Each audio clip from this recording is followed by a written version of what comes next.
Good afternoon, ladies and gentlemen. Our ceremony today will begin in about 3 minutes. We ask that you please take your seats at this moment. Thank you.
Hey there.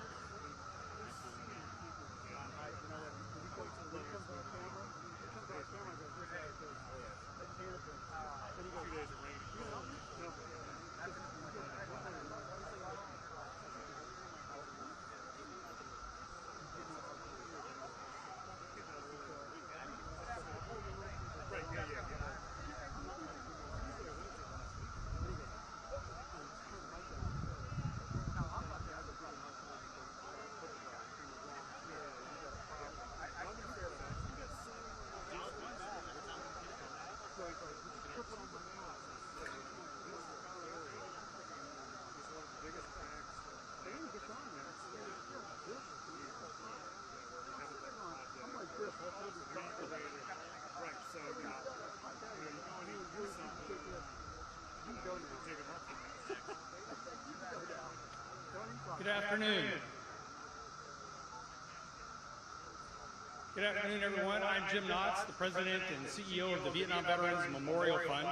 And on behalf of the Board of Directors, the staff, and our great volunteers, I'd like to welcome you to our annual Memorial Day observance at the Wall to honor and remember those veterans who we have lost and have served our country.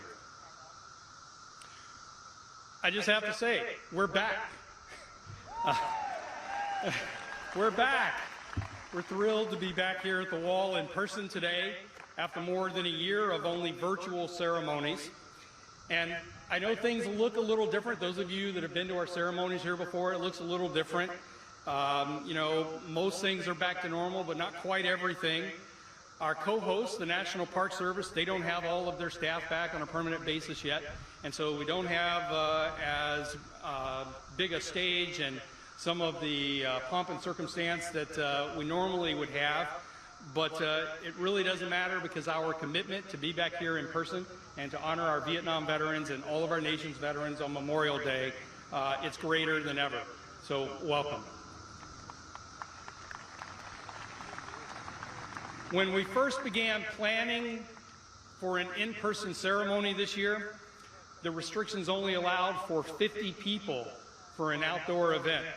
And I told the superintendent of the park that if we could only have 50 people, I would be here with 49 Vietnam veterans standing on the grass. Thankfully, most of the restrictions have been lifted, and I know we're all looking forward to really getting back to normal. Before we begin, I'd like to recognize some of our guests here today.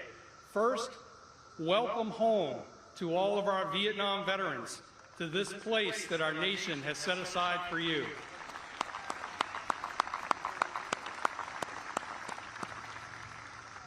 Welcome to all of our Gold Star family members.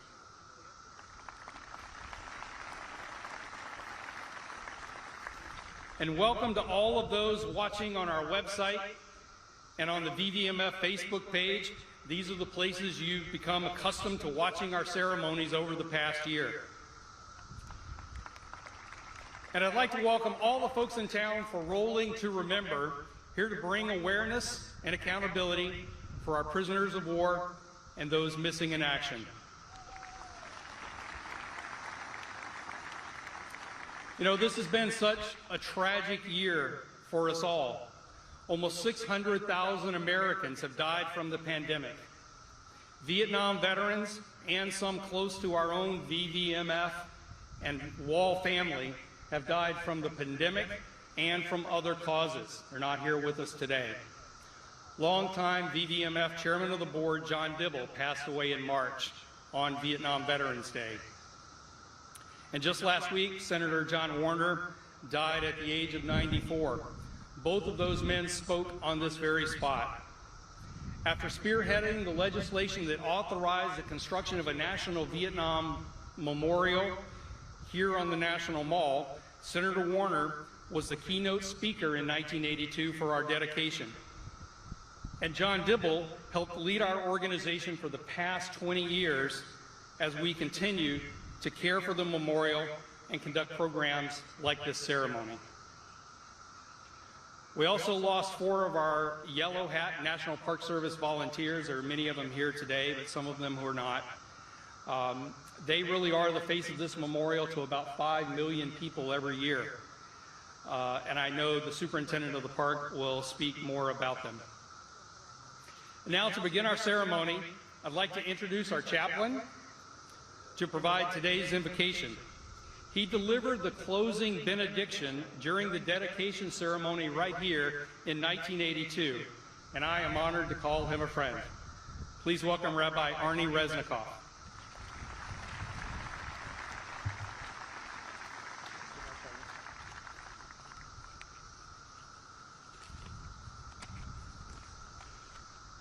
Let us pray. O Lord our God and God of generations past, you commanded us, remember, pass on stories of the past, but also recall, retell dreams and promises of future better times. And so on this Memorial Day, at this memorial wall, I remember and I pray. I pray we mourn, remember, honor all lives lost in our armed forces in service to our nation.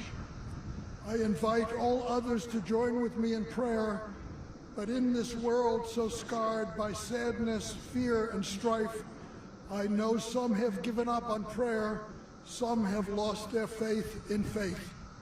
For them I ask they join me at least to dream, to reaffirm we have a dream, that we can make a difference, that we can still change the world.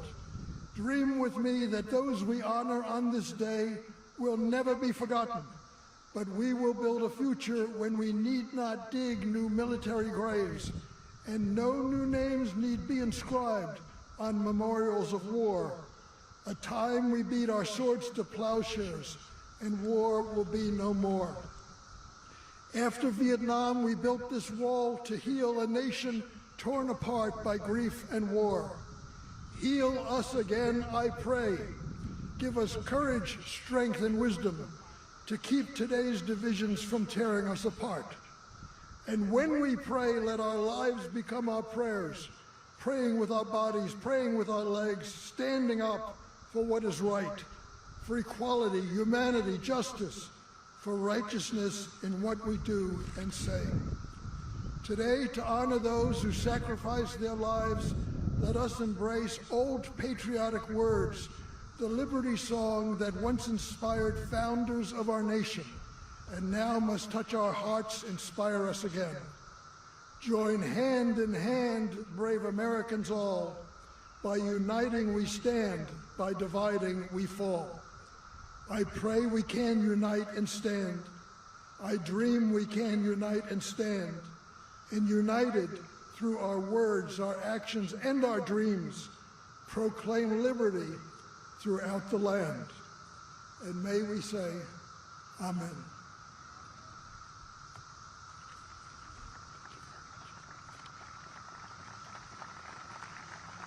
Thank you, Rabbi. Now please welcome the joint Armed Forces Color Guard from the Military District of Washington for the presentation of the colors. Please stand as you are able and remain standing until the colors have departed. Color Guard, present the colors.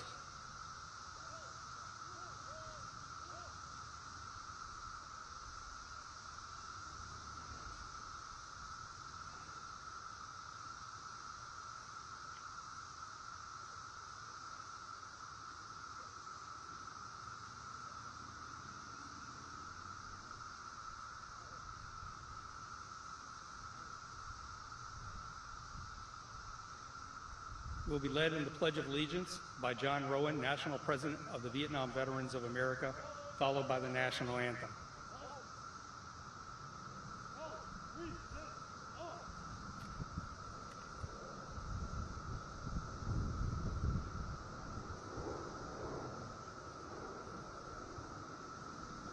I pledge allegiance to the flag of the United States of America and to the republic for which it stands, one nation, under God, indivisible, with liberty and justice for all.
Please retire the colors.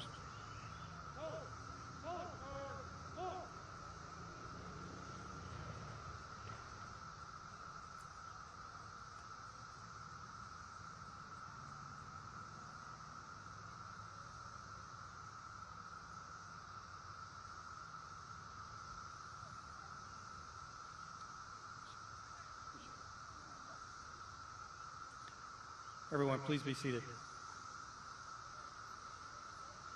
I'd like to acknowledge a few more of our special guests today. We're pleased to have some distinguished active duty service members with us to escort our name addition families to the wall later in the program. Welcome to Brigadier General Michael Eastman, the Sergeant Major of the Army, Michael Grenson, the Sergeant Major of the Marine Corps, Troy Black, Command Sergeant Major Franklin Velez, and Mastery Gunnery Sergeant Jorge Aspiazu. Thank you all for joining us here today and being a part of our ceremony. Each year, the Vietnam Veterans Memorial Fund holds a ceremony in partnership with the National Park Service. Please welcome Jeff Reinbold, Superintendent of the National Mall and Memorial Parks.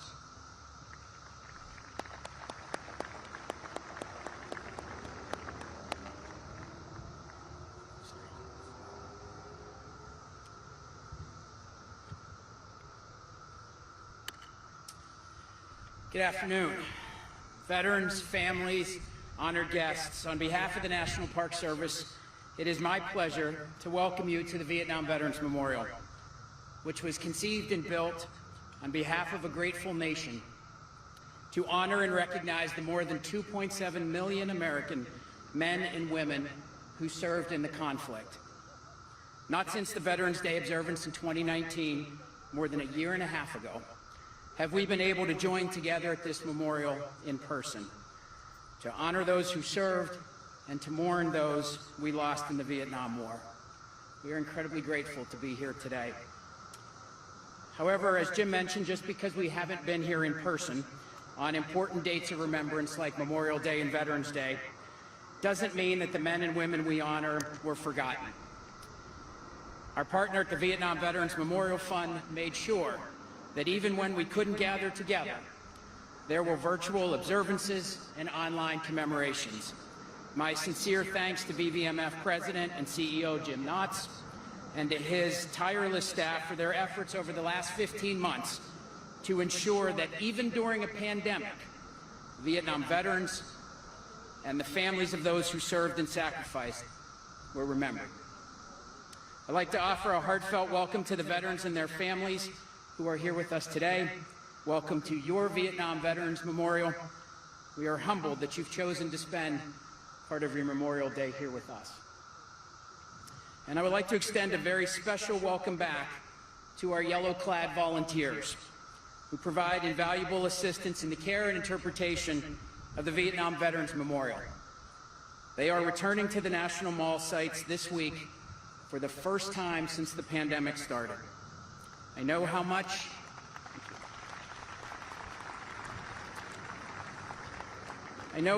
this memorial means to all of you and how hard it was for you to be away. I appreciate your patience over the last 15 months, and we are thrilled to have you back. I would also like to take a few moments to remember several members of our volunteer corps who passed away since we last gathered. Greg Chase, Bill Harris, Rick Huxta, and Paul Stancliffe, whose work with us epitomized what Memorial Day and remembrance is all about. And I would like to say a few words about each of them. Never seen without a smile, according to his fellow volunteers, Paul Stancliffe was a Navy veteran of the Vietnam War.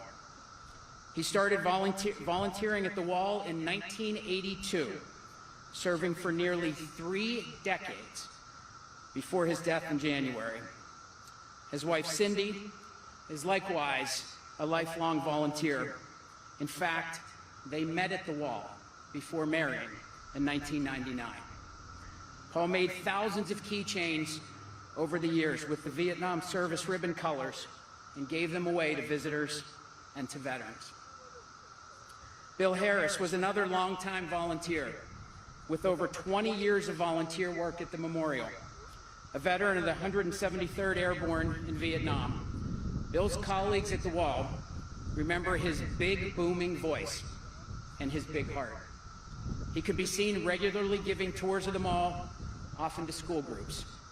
And then he branched out, giving tours on a bike.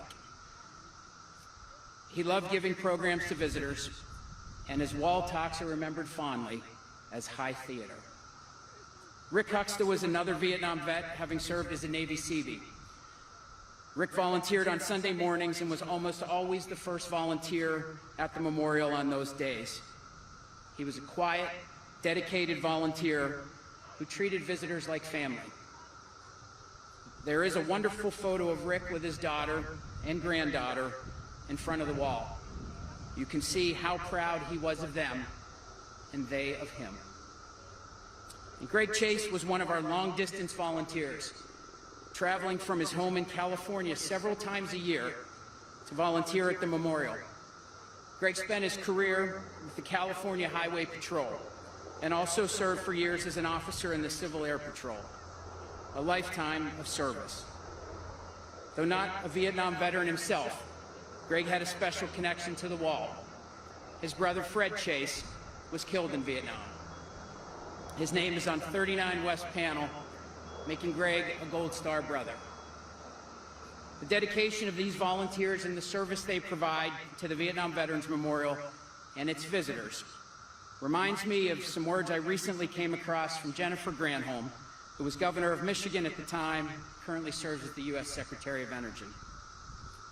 Ceremonies are important, she said, but our gratitude has to be more than visits to the troops and once-a-year Memorial Day services. We honor the dead best by treating the living well. Greg, Rick, Bill, and Paul were the embodiment of this sentiment, as are their fellow volunteers. They honor the 58,281 names on the wall, not just on Memorial Day, but each and every day of the year. They and our National Park Service staff are ambassadors to more than 4 million annual visitors, offering a warm greeting, keen insight and knowledge, a sympathetic ear, and words of comfort for the grieving. Their dedication will provide a bit of inspiration for all of us throughout the year, I hope. And they remind us to honor those who sacrifice so much by taking care of ourselves and each other. Thank you.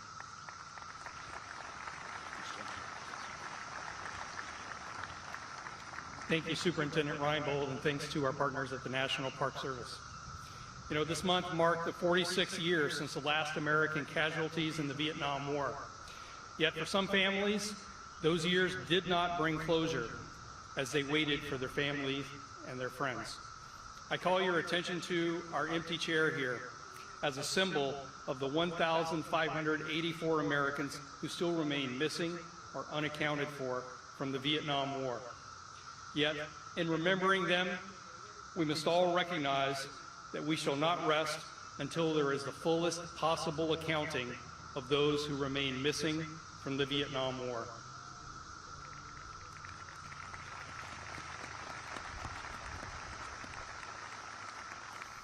Now I would like to ask our name addition families and their escorts to start making their way to the wall.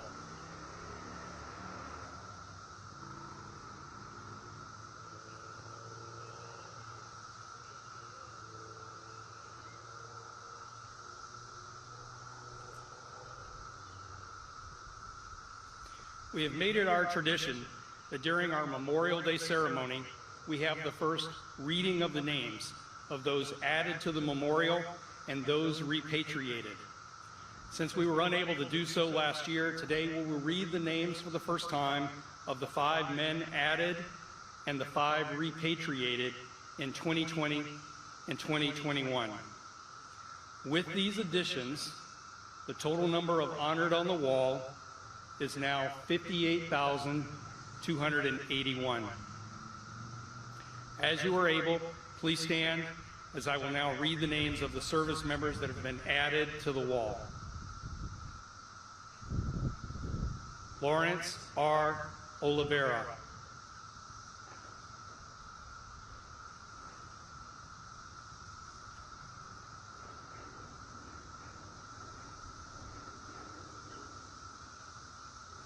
Michael C. Quire.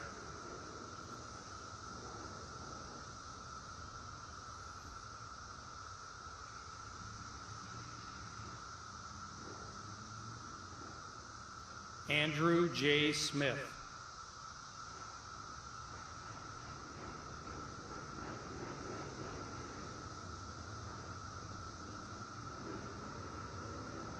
Larry R. Tenda.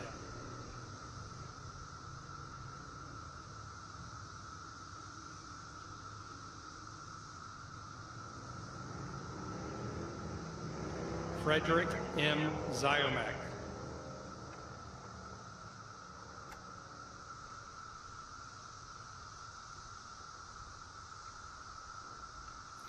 Please remain standing as I will now read the names of the service members who have been repatriated. Paul A. Avalese. Raul A. Guerra. Roy A. Knight, Jr. Alva R. Krogman. Neil C. Ward. I'm sure all of you will join me as I say, welcome home. Please be seated.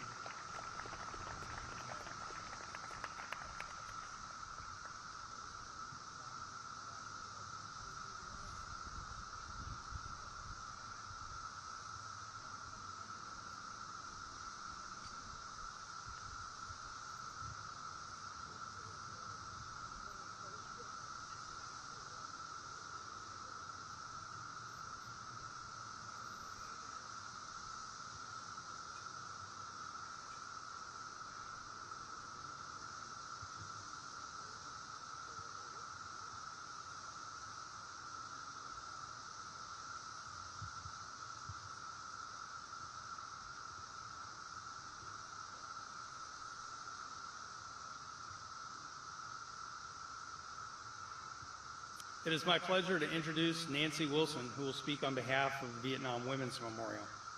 Nancy was a lieutenant in the U.S. Navy Nurse Corps from 1964 to 1969. From February 1968 to February 1969, she served on the USS Repose, assigned to the I-Corps area. She was one of 29 nurses with as many as 1,000 patients on board. Following active duty, Nancy became a family nurse practitioner. Ladies and gentlemen, welcome Nancy Wilson.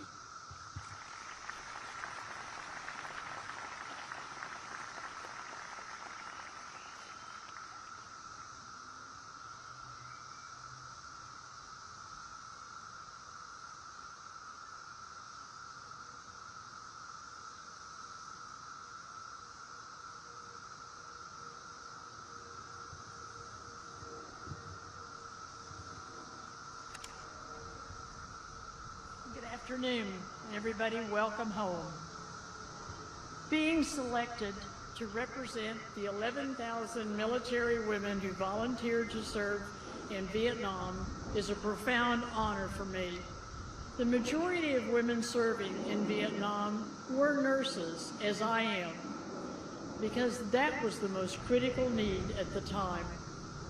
Women also filled roles as journalists, photographers, administrators, intelligence, and air traffic control. The titles and ranks may have differed, but all were military women serving during the Vietnam War. The impact of the war was felt by everyone, regardless of when they served. Names of 8 women are etched on the Vietnam Wall. In 1956 was the year the first Army Nurse Corps arrived in Vietnam, and they were charged with teaching nursing skills to Vietnamese in far southern Vietnam. It was not until the 1960s that the female military increased in significant numbers. Several thousand civilians, primarily females, also worked in country during the war with multiple charitable organizations, including, but not limited to, the USO, Catholic Relief, Peace Corps, and the Red Cross. Some of these individuals were assigned to work directly with the military, while even larger numbers worked with the Vietnamese in villages. The Red Cross was the most closely associated with the military because of the hospitals. Being on the Repose, I knew there was someone close by who could help patients contact families, etc. The Red Cross donut dollies were in country with the goal of providing a bit of home to more isolated servicemen. There were 59 civilians killed during Vietnam. The government never tabulated or documented how many military women and civilians served in Vietnam. We were unrecognized as individuals who experienced the trauma, anxiety, fear, exhaustion, and stress just as the men experienced. We were vilified when we got home and tried to hide our involvement and our feelings. The lack of documentation contributed to the decades-long delay in women being recognized as eligible for veterans' benefits. Mass casualties of mutilated young men gave no time to deal with feelings, and the women buried these feelings deeper and deeper, not allowing themselves to cry. To this day, there are elements of our experiences that will never surface. I know that from my own experience, as I never talked about Vietnam or cried for over 20 years after I got home. The Veterans Administration has carried out research studies about problems veterans experienced following the war. Some of these were related to the effects of Agent Orange exposure, including multiple myeloma and prostate cancer. There is no documentation of research studies related to the effects Agent Orange had on the bodies of female veterans, including breast cancer, spine, and soft tissue problems. These women needed to know that their actions and devotion to the servicemen made a difference and were appreciated. A simple thank you would have gone a long way. Diane Carlson Evans, captained Army Nurse Corps, was a consistent force and momentum that resulted in the Vietnam Women's Memorial Foundation. The Vietnam Women's Memorial is located 300 feet from the wall and is the healing place for all women involved. Captain Evans conceived the idea in 1983, and after a 10-year journey of multiple roadblocks, was able to secure the approval for the Vietnam Women's Memorial statue to be located on the mall. The Vietnam Women's Memorial was supported by hundreds of Americans who were committed to this project by sharing their time and talents as needed. Rear Admiral Francis Shea Buckley, retired, was one of these important voices. I knew Fran as a shipmate. She was on the repose. She was in charge of the operating room, which was going usually 24 hours a day. I knew Rear Admiral Buckley served on the jury that made the final selection of the statue designed and created by Glenna Goodacre. There are 4 individuals in the statue.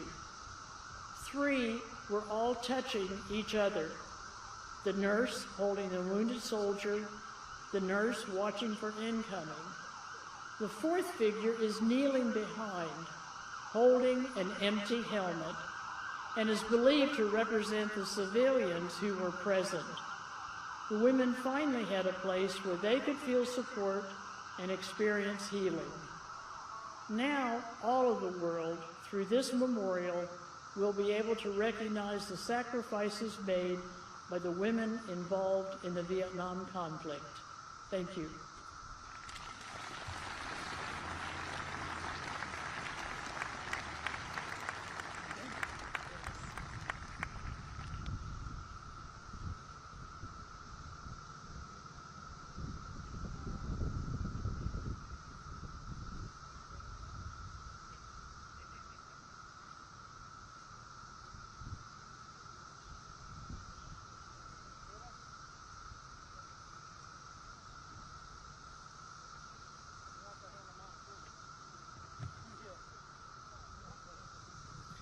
Thank you so much, Nancy. It's a pleasure to have you here, and thanks to the service of all of our women who served in the Vietnam War, both those in uniform and those in civilian clothes. It's now my pleasure to introduce today's keynote speaker, Karl Marlantes. Karl is the best-selling author of Matterhorn, What It's Like to Go to War, and Deep River. He graduated from Yale University and was a Rhodes Scholar at Oxford, but left after 1 semester to join active duty in the U.S. Marine Corps as an infantry officer. He served with the 1st Battalion, 4th Marines from October 1968 to October 1969 and was awarded the Navy Cross for action in Vietnam. Ladies and gentlemen, please welcome Karl Marlantes.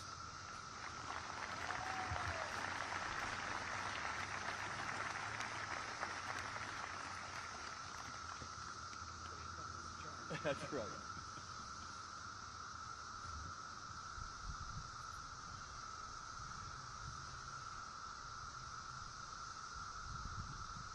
I'm so short, I gotta lay sideways to cast a shadow.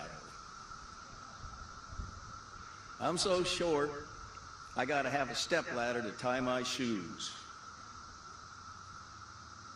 I'm so short, I gotta stand on my helmet to piss. We're all short-timers now, cosmic short-timers. In the next couple of decades, most of Vietnam veterans are going to rotate home for the final time. And the last thing that I want to do is go to my grave wondering what it was all about. What was the meaning? 58,200 plus names on the wall. An additional 2 million of our allies and our enemies and civilians that were caught in between.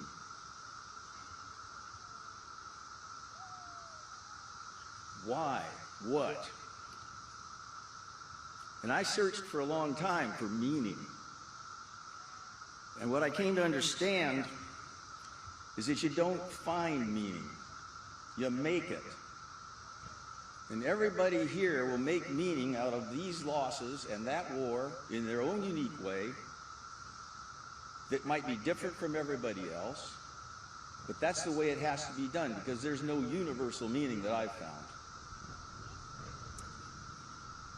But what I thought I would do today is I'm just going to share the meaning that I made out of my war experience. I'm going to start about war in general, and then I'm going to get a little more personal. I'm not a pacifist. I know a lot of people came back from that war saying never again, no. I'm a Marine, and I don't know too many Marine pacifists. I'm not anti-war, but I am anti-stupid war.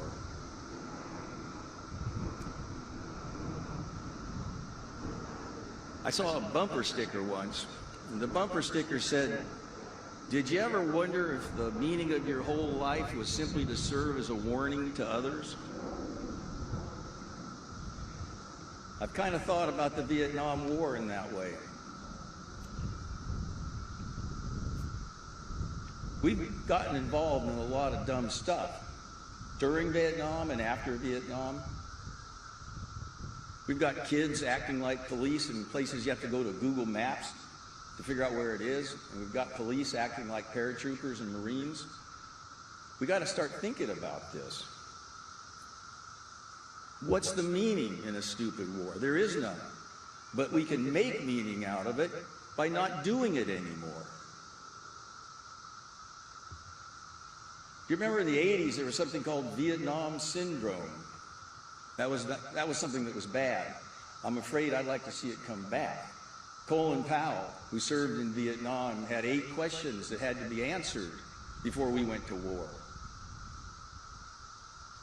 Do the American people back it? Is there an exit strategy? Is there a military objective? Can we obtain it? These are important questions, and I think we have to remember them the next time we choose to put our children at risk or to kill other people. Now, I'm not, as I said, against war. But I'm rabid about going to war to absolutely defend what I consider to be American values. That's worth risking your life for.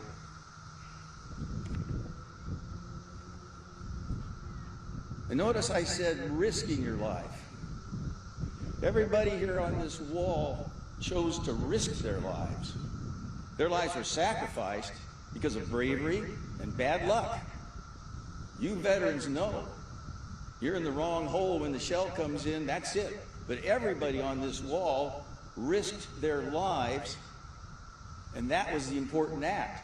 And many, many people in the armed forces risked their lives by putting their signature on the line. And if the orders gods have them doing support work, by God, that's what they are doing, and we need it. And they have to be remembered.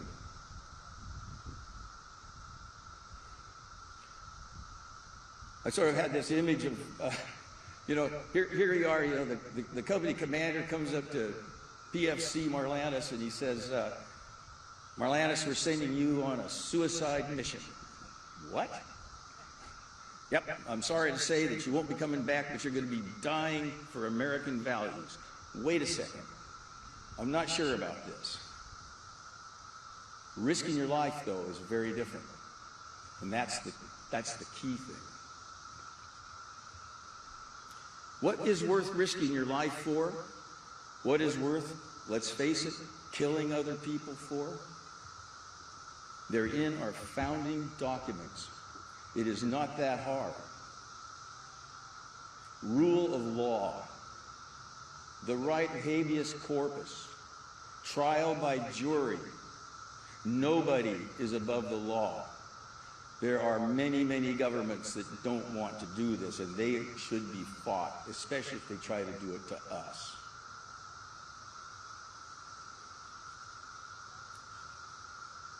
Thomas Jefferson, your life, liberty, and he wrote The Pursuit of Happiness, but he didn't mean that feeling you get when Daddy buys you a new car.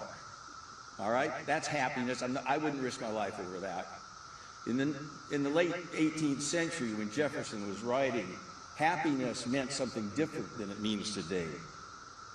It meant thriving and fulfillment. And it's too bad that we can't translate that original document for today's language. But I would definitely risk my life if there was any government that tried to stop me from reaching my human potential. And that's what Jefferson was talking about. And then Abraham Lincoln summed it up. Government of the people, by the people, and for the people. If we're not fighting for these things, we need to think again. And that's the meaning of a war that we didn't quite get it all lined up, in my opinion. Some of you may disagree with me, but I ain't running for office, so I'm not too concerned.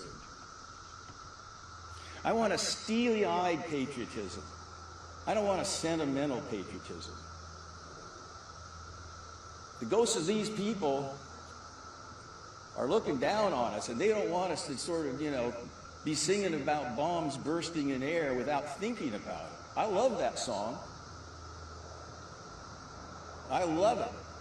But I know what bombs bursting in air does to human flesh. And so when I hear those words, I have a thought in my mind about how serious this is. And I want our patriotism to be steely-eyed and flinty and serious. It's not about fireworks. Now I'm going to get a little more personal. When I was writing Matterhorn and what it's like to go to war, I have a friend, his name is Joe Bobro. He's sort of a Zen monk. And he said to me, he says, Karl, what you're doing is you're turning your ghosts into ancestors. What he meant by that is ghosts haunt you. Ghosts are the things you stuff inside. Like Nancy was saying, don't talk about it. 20 years, not even telling anybody, you stuff it. Well, that's the ghost that's going to get you into drinking, bar fights, divorces, despair, and yes, suicide. What we did in Vietnam, what's been done in Iraq and Afghanistan, these people and us, we've done that. They're part of us. But they can't be ghosts. We're never going to get rid of them. I'm never going to be able to change the fact that I killed a lot of people, that I made a lot of mistakes, but I can get them out here in front of me where it doesn't haunt me. So I won't end up doing some of those crazy things that we all know happen. My two examples are simple. I got my ghosts turned to ancestors through art. The first one was when I came home, and I've told this story before. I was so fresh out of the jungle, I said jungle rot, in my uniform. I was at an annex to the Pentagon, and I had to take some papers to the White House. And I'm in my uniform heading down, I think it was M Street. And across the street were a bunch of students shouting obscenities at me, flipping me the bird, waving North Vietnamese and Viet Cong flags. And I'm on the other side of the street, and they're shouting baby killer. And I'm thinking to myself two things. One is, the people you're calling baby killers are probably 3 or 4 years younger than you are, and the only reason that you're on that side of the street and they're not is that they didn't get to go to college. And I wanted to walk across the street and talk to those people. But can you imagine, Marine in uniform, Got the headlines in the Washington Post, Marine attacks peaceful protesters. I couldn't do it. I was stuck. I couldn't reach across the street. And that ghost haunted me, and then I wrote Matterhorn. That's our story. That's our story. That's the story of a 19-year-old trying to grow up in a very tough spot. The other personal turning of a ghost into an ancestor was I killed a kid right up front and personal. That's not usual. All of you veterans know it's usually at a distance. And usually you kill a gook or a kraut or a towelhead or a haji, because the reason you're doing that is because you can't kill another human being. It's just not in your bones. You get the job done. But this particular instance, I had been knocked out by a hand grenade. In fact, that was what put me on the repose. I followed Nancy twice now. She left the repose a week before I got there. Now here today. I was crawling around to the side of this kid. He was throwing hand grenades at us. And I was probably closer to him than the front row here. And I was laying on the ground with my M16 right on him, and he turned and looked at me with a hand grenade in his hand, one of those Chi-Coms, those potato mashers. And we locked eyes. Now that is not normal. And I remember I was whispering, I can't speak Vietnamese, I was saying, don't throw it, I won't pull the trigger. Just don't throw it, I won't pull the trigger. And he snarled at me and threw the grenade. And that's how I ended up seeing Nancy, or Nancy's comrades. And I pulled the trigger and I killed him. About 20 years later, in the early 1990s, I'm driving down Interstate 5. It's 2 o'clock in the morning. I've got country music on the radio. All the kids are back home. It's quiet. I have 5 kids. And those eyes appeared in the windshield of the car. Now, I wasn't sophisticated enough then to know about something called a flashback, but I was sophisticated enough to know there wasn't a ghost, not one that was out there outside someplace, but I knew it was a ghost that was inside someplace. I had to deal with it, and that's where what it is like to go to war got motivated. I got that stuff out. It wasn't easy, but I got it out in front of me. And what's important about that is not the particular act that you make to get your ghost turned into an ancestor. It's that you get it out and you get it in front of you, and there are lots of ways of doing it. You can start by talking to your spouse. Just talking about it gets it out in front of you. You can do things like join Team Rubicon and use your skills. You can fight forest fires. I know some of us are getting too old for that, so we can serve coffee. I mean, we know organizational things out in the field that are of a help, and you can take those things and turn them into something. That's how you start to make meaning.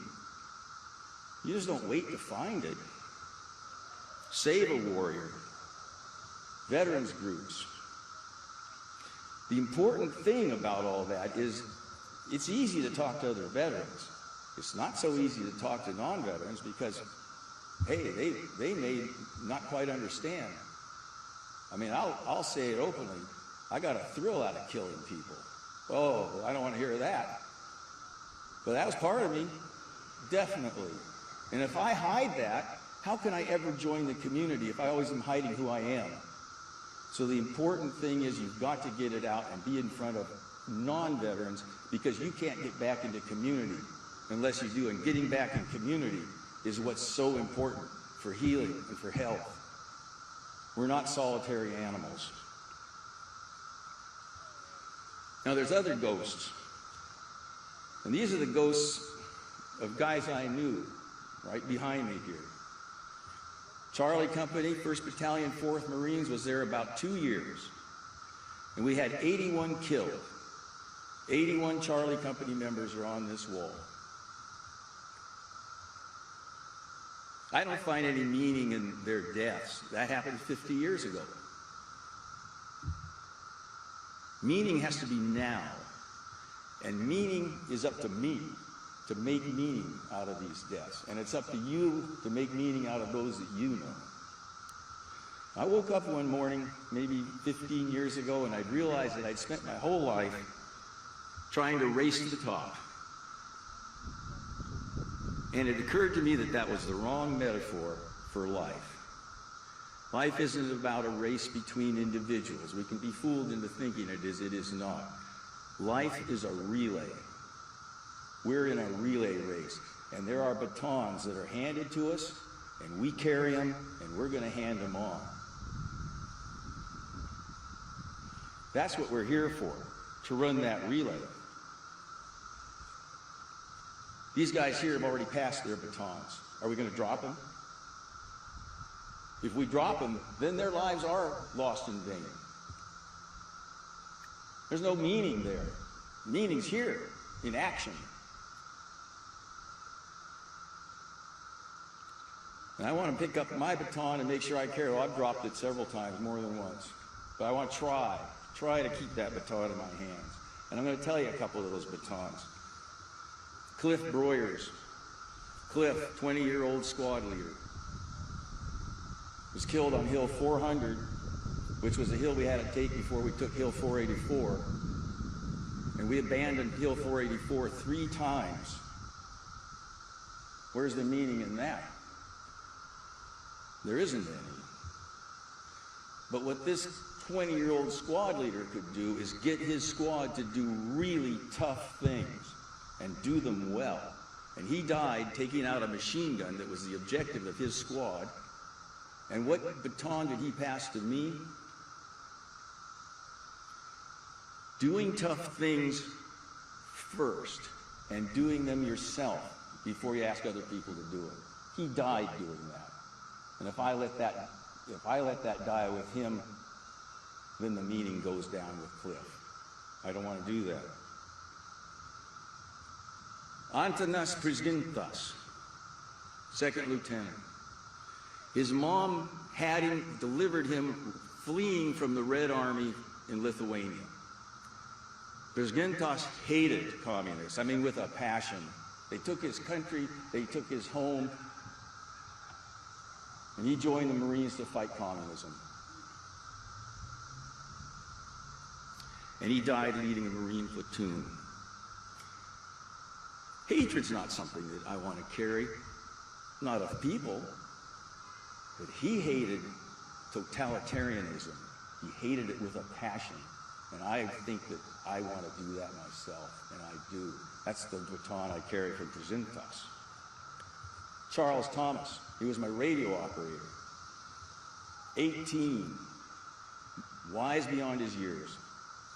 When I first got there, dumb 2nd lieutenant, inexperienced, and I'd start to come up with some cockamamie order, and this kid standing next to me would sort of lean in like this. I go, Thomas, what is it? You know, I'd go like, what? And he'd say, well, maybe if you did it this way, it might be a little better. Oh, yeah, that makes a lot of sense. I don't know how many lives he saved by stopping me when I was brand new in that platoon making dumb decisions. He had a relationship with authority. He wasn't afraid of it, but he was able to work it. He could manage me quite well, managing up, 18 years old. I made him a squad leader, and he died fulfilling my orders, trying to carry out a squad mission. But what's his baton? 18-year-old squad leader, 12 Marines, life and death decisions. I mean, most 18-year-olds are scared if they have to put on the junior prom. This kid was doing that at 18, and he died when he was 18 doing that. Correct relationship with authority. When to buck it, when to use it. And then there's another even more personal thing about Thomas.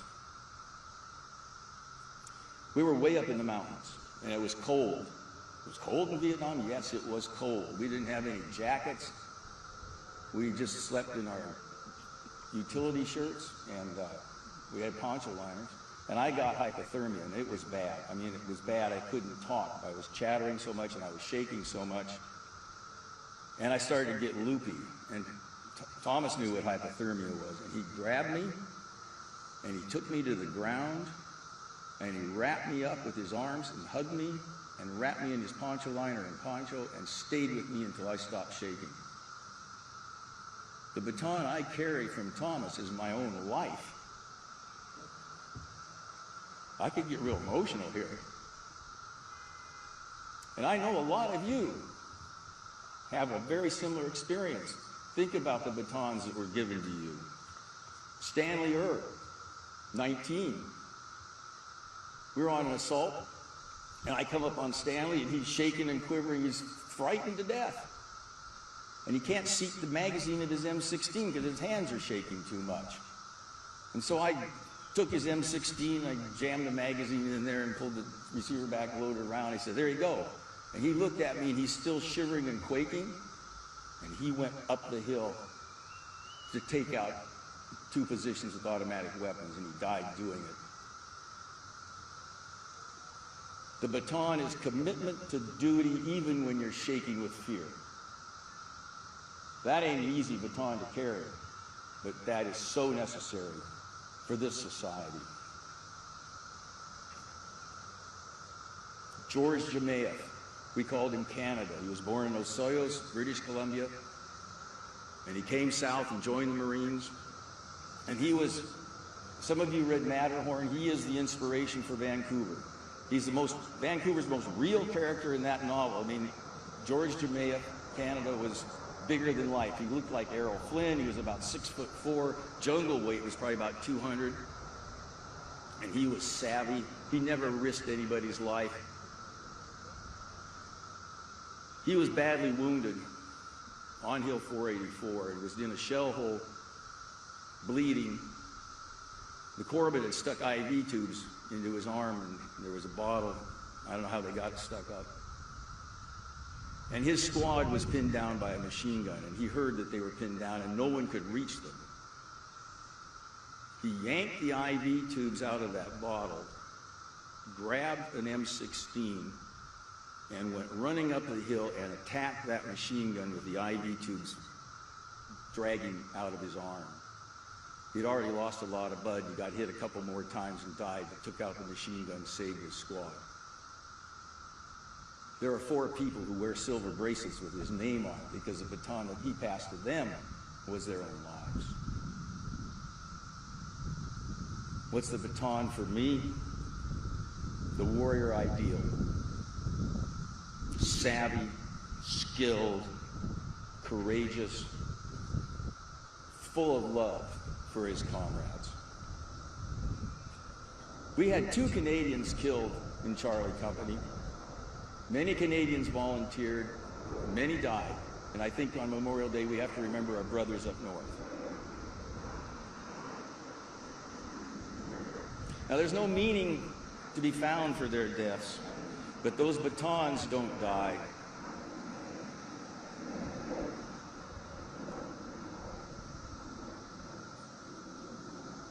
And if I can carry those batons with some humility and not drop them and pass them on to somebody who's a good runner before I go, then these names, these deaths have enormous meaning. Now, like many of you, and like Nancy said, when I came back, I didn't, find anybody throwing garlands around my neck and hugging me and kissing me, and I didn't get a ticker tape parade down Wall Street. It just wasn't like that. So what did I do? Same thing. I hid. I grew my hair long. I didn't wear beads. But I did grow my hair long. Tried to fit in. Wouldn't tell anybody that I served. I wouldn't put it on my resume because I was afraid it would not get me the job. That was how seriously bad it was for returning Vietnam veterans. And then one day, I got ashamed of hiding. I started to turn that ghost into an ancestor. By God, I want to go find those medals of mine. And I had stuffed them away. It was actually, honest to God, in a plastic peanut butter jar in the back of a closet. And my father, World War II veteran, landed at Utah Beach, fought through the Bocage, fought in the Battle of the Bulge. He got one of those shadow boxes, and he and I took my medals, and we put them in that shadow box, and I put them on the wall in the living room. About 3 years after Matterhorn was published, I was invited to my high school. Gave my speech, and a high school girl stands up. Out of the mouths of babes and sucklings, she says, "Knowing what you know now, would you do it again?" Well, I had to take a deep breath. I'd never been asked that. I'd never even thought about it before. And I know the war had a tenuous relationship to those values that I just talked about. And I know that if I was to do it again, I'd have to take the chances that I wouldn't come back. That's kind of scary. Would I do it again? I had to think about it. And my answer to her was yes.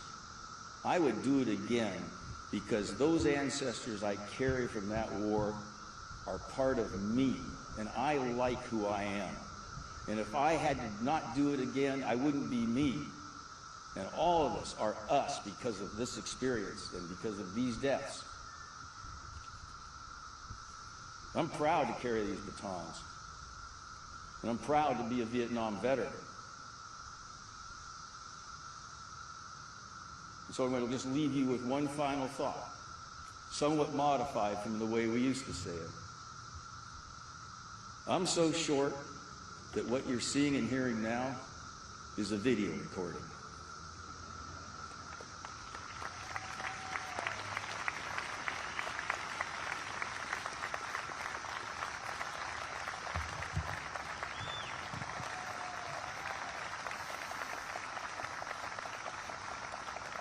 Thank you, Karl.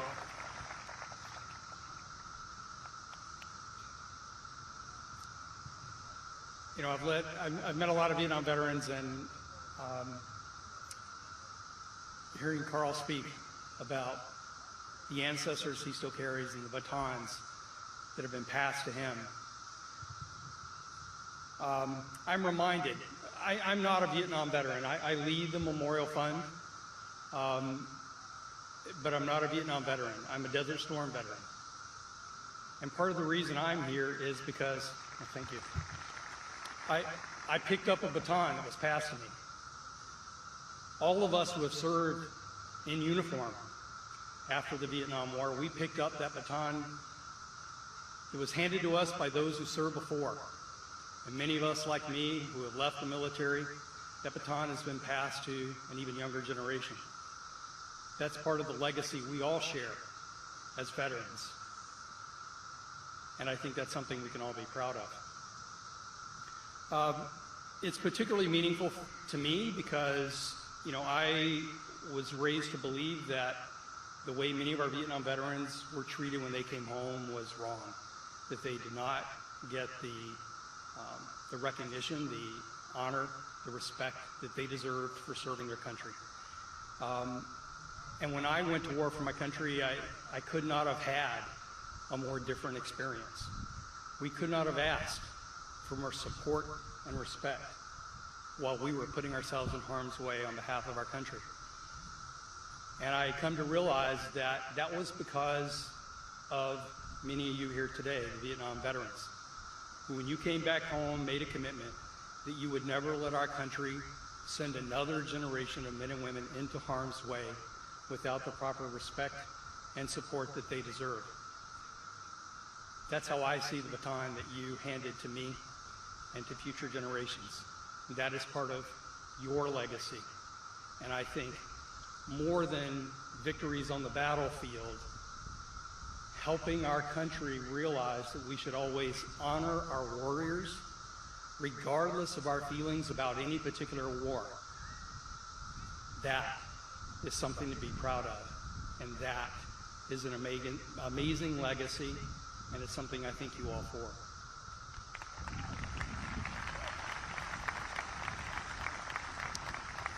And you notice Karl pointed to the wall behind me a number of times. I also am serving in this role today because there is another baton that is passed to me as part of that younger generation, and that is to honor and to remember, to never forget. The service and sacrifice of the names on this wall, all of our Vietnam veterans who served, came home. As many of our Vietnam veterans pass, it is up to us, those who come after them, to pick up that baton, to remember and to honor. Otherwise, these names fall to history. It is only as we remember them with ceremonies like this, with our replica wall that travels around the country, with education and outreach to our younger folks to understand maybe about the Vietnam War, but more importantly about the service of our Vietnam veterans. That's how we make sure that their legacy is never forgotten. And that is also a baton that I know our amazing staff at the Vietnam Veterans Memorial Fund carries. It's also a baton of the men and women, the children, the grandchildren, the nieces, nephews of our Vietnam veterans still carry. Many more of them are picking up that baton, and they're coming to our reading of the name ceremony we have every 5 years to remember their loved ones. They come to the wall for events like this.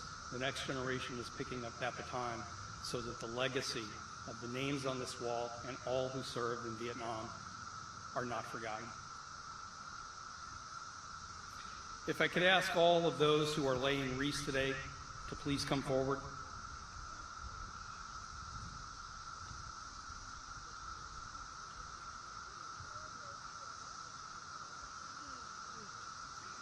While our wreath bearers get into position, I'd like to take a moment to acknowledge more of the folks in our audience today.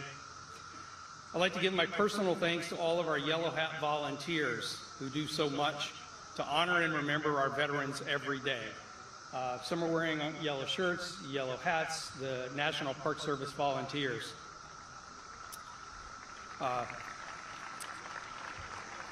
And also to the staff of the Vietnam Veterans Memorial Fund for all their work all year long. And finally, I want to thank a small army of VVMF volunteers around the country who've been working for more than a decade to find the photos of those listed on this wall for our online Wall of Faces. These volunteers span the country from Florida to Hawaii and many places in between. Of the 58,281 people listed on the wall, and through the dedication and diligence of these volunteers, we now have less than 60 to go to have at least one photo for every name on the wall.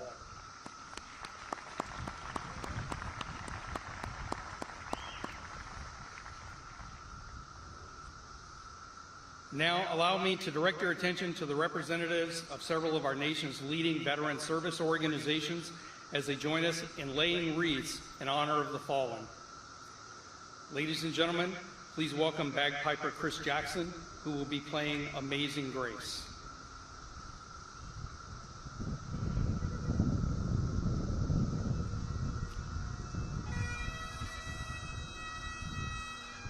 The National Park Service. Vietnam Veterans Memorial Fund. The Vietnam Women's Memorial Foundation.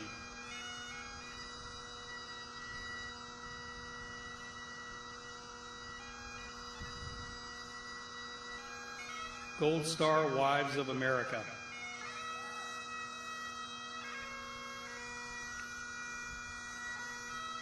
American Gold Star Mothers.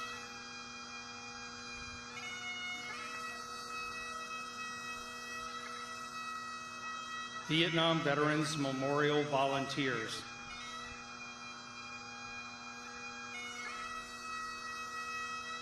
Sons and Daughters in Touch.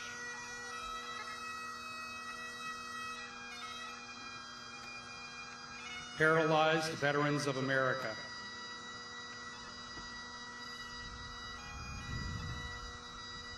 Vietnam Veterans of America.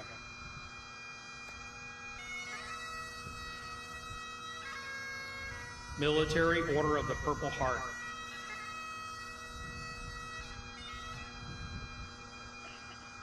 Vietnam Veterans of America, Chapter 227.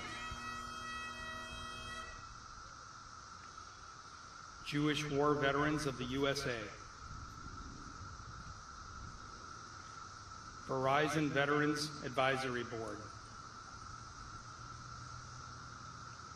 Redcatcher 199th Light Infantry Brigade Association. The Army OCS Alumni Association.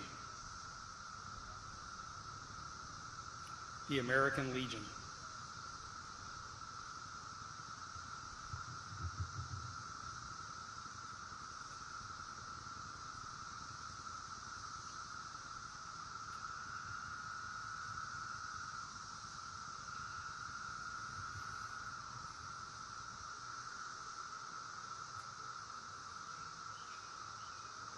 In closing, let me encourage each of you to reach out and thank our veterans and their families, not just on Memorial Day, but every day of the year. Thank you all for coming. Our ceremony concludes with the playing of taps by Staff Sergeant Robert Bonner of the U.S. Marine Corps Band. Please stand.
Thank you all for coming and for joining us online.